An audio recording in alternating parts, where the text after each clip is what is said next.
At the start of the COVID pandemic in 2020, there was mayhem. People were having to work from home.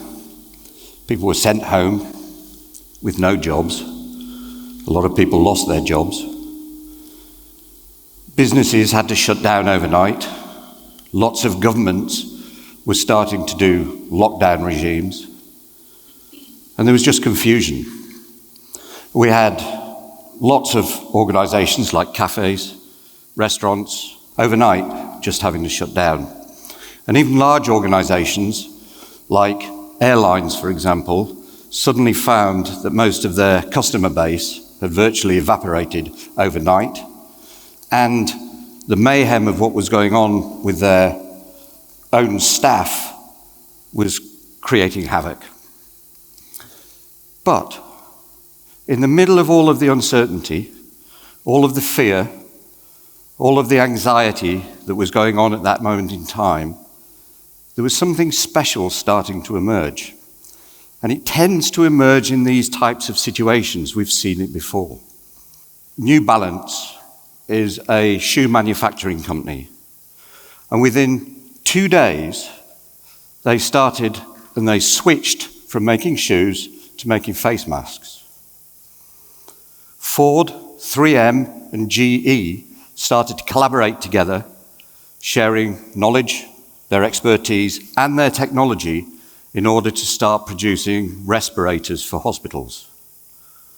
BrewDog and a number of other brewery companies switched from making beer to hand sanitizer virtually overnight. Bosley, who are a group of real estate agents in the US, switched into becoming a distribution company using their massive infrastructure and their communication network that they had to start delivering food and important equipment right across the US. Leon is a restaurant chain in the UK, switched. They couldn't produce food anymore. What they started to do was doing food boxes and recipe boxes. And what they did was they involved local taxi firms, who no longer had any customers, to start to deliver the boxes to local people. My favourite switch was a dog trainer in New York who started running online lessons through Instagram and then took the customers that she found from there online to start doing one-to-one coaching with them around dog training, with no background whatsoever in e-commerce or any other form of online work. And the Comedy Cafe in Berlin started running improvisation courses and stand-up comedy courses with no background whatsoever in running online courses previously. And Cycle Bar, who are a gym and cycle fitness center in the US, loaded every single one of their 45 cycle machines onto lorries and started distributing them to their customers and their clients in order to help them through the pandemic. And yet, many other organizations did nothing. And many individuals did nothing. And there's a question. And the question is, how come these kinds of organizations are able to pivot seemingly on a sixpence, and other ones don't? And that's what I got really interested in. And I'd like to introduce you to the Chaos Junkies. These are the people who seem to be really good and really comfortable in fast-paced change situations where there's lots of uncertainty. And what we're going to do is unpick how they view the world and how they manage to do what they do in these moments. But before we do, what I'd like to do is just have a look at the typical kind of range of reactions that we tend to get to these kinds of circumstances. So the first range of reactions, and you'll probably recognize some of these, that we saw particularly during the pandemic, but we've seen it before, is denial. So we get people calling it fake news, it's conspiracy theory, or believing that it isn't going to happen to me. The second series of responses are called the react responses, and they're largely what we call the fear cascade. And there's 4 of these. There are flight behaviors. These are avoidance behaviors. I'll come back to this in a moment. I'll show you an example of this. We have freeze behaviors, and there are two types of freeze behavior. One is absolutely freezing and doing nothing, not being able to do anything. And the second type of freeze behavior is doing what we've always done in the past, even though it's no longer applicable in this moment in time. And that's very common in organizations. And then we get fight behaviors. This is where people start to react with aggression or anger either to the situation or to the people who are actually trying to do something in this situation and create change. And then lastly, we have the panic behaviors. And these are very different. The problem with panic behaviors is they're unpredictable. If somebody's, for example, in a flight behavior, avoidance behavior, what tends to happen is they tend to stick in that pattern. At least there's predictability. With panic, all bets are off. You have no idea what they're going to do next. And there was a really interesting example of this, probably not so interesting if you were on that flight. There was a woman on a flight about 4 or 5 weeks ago. You maybe saw it in the news. She had a panic attack in the middle of the flight at about 30,000 feet, rushed out of her seat and tried to open the emergency exit. Both counterproductive and counterintuitive.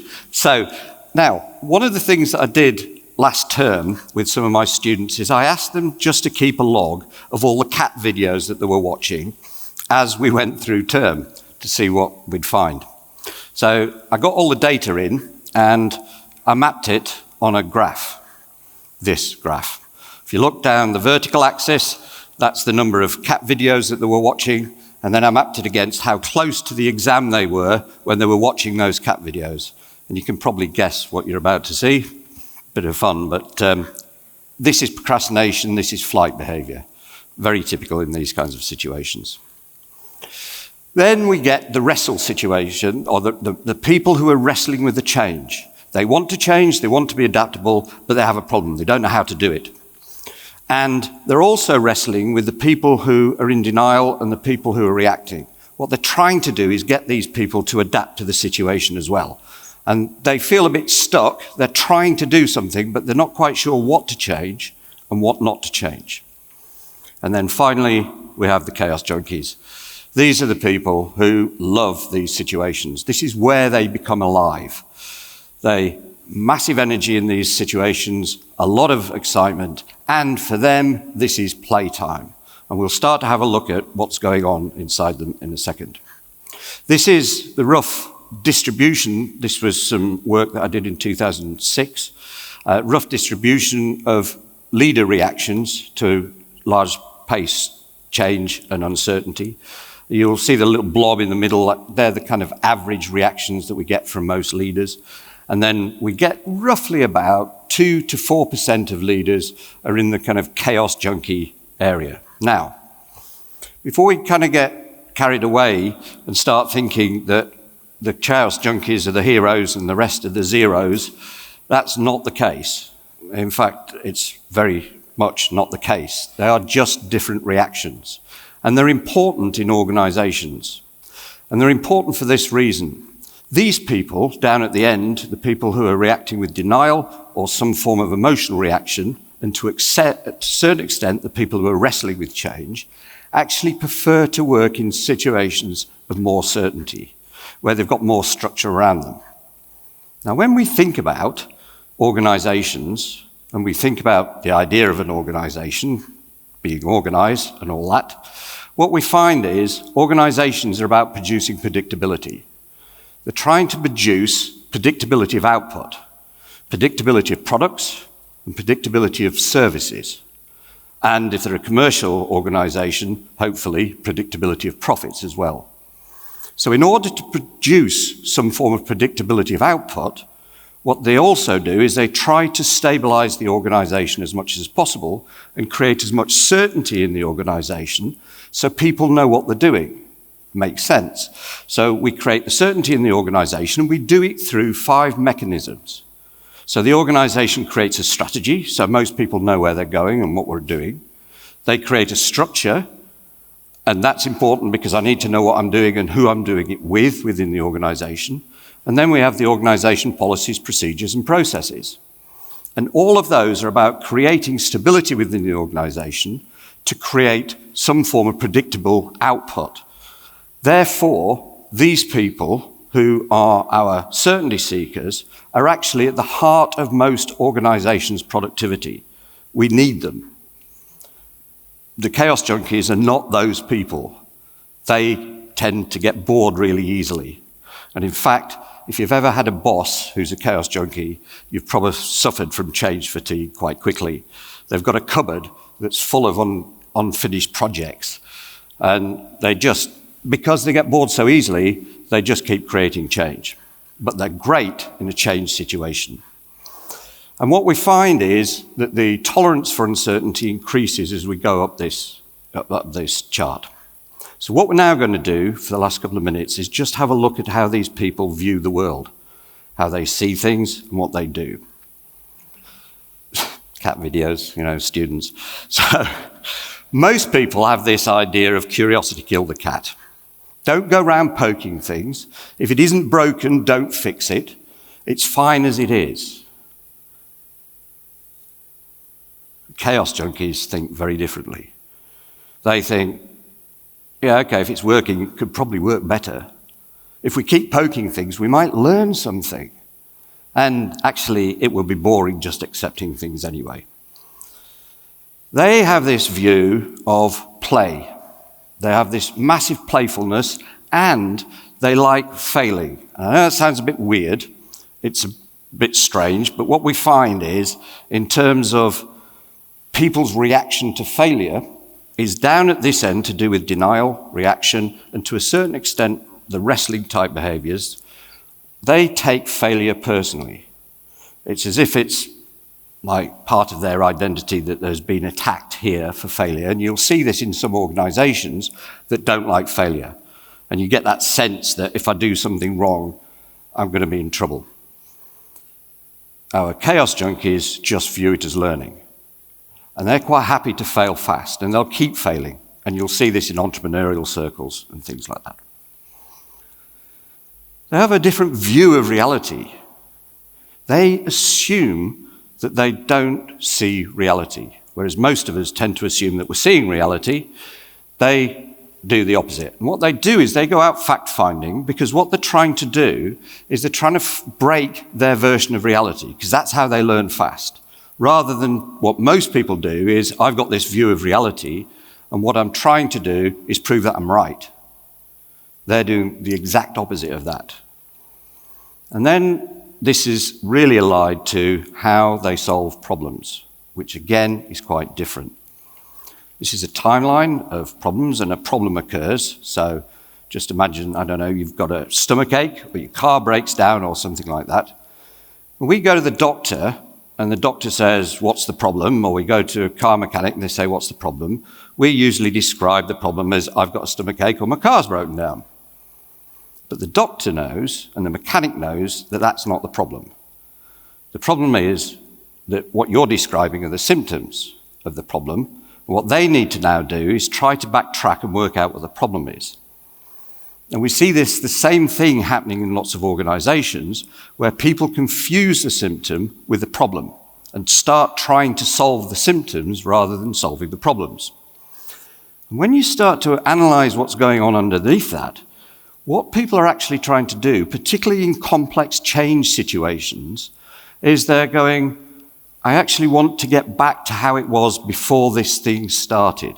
And we hear this with COVID. We heard it with the 2008 financial crisis. People saying, when it's all gone, and when we get back to how it was. Our chaos junkies understand that's just not going to happen, because it's already happened, therefore change has occurred. What they do is they say, where are we at now? What's the reality of this situation, and what's the evidence telling us? And then once they've found out what the reality is, and they ask lots of different people, and they're particularly interested in people who don't share their views.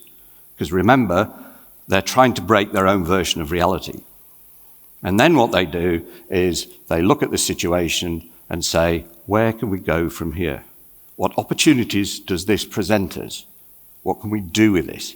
Which is a completely different way of solving problems than most people in lots of organizations tend to do.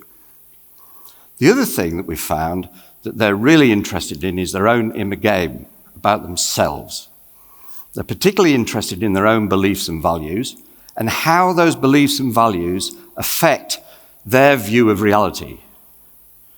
In effect, they're interested in their own biases, and they also know that they can't get rid of their biases. What they're trying to do is ameliorate them. They're trying to work around them.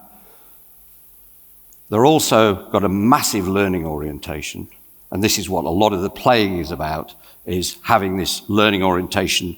They're addicted to the aha moments, those realizations. They love that feeling.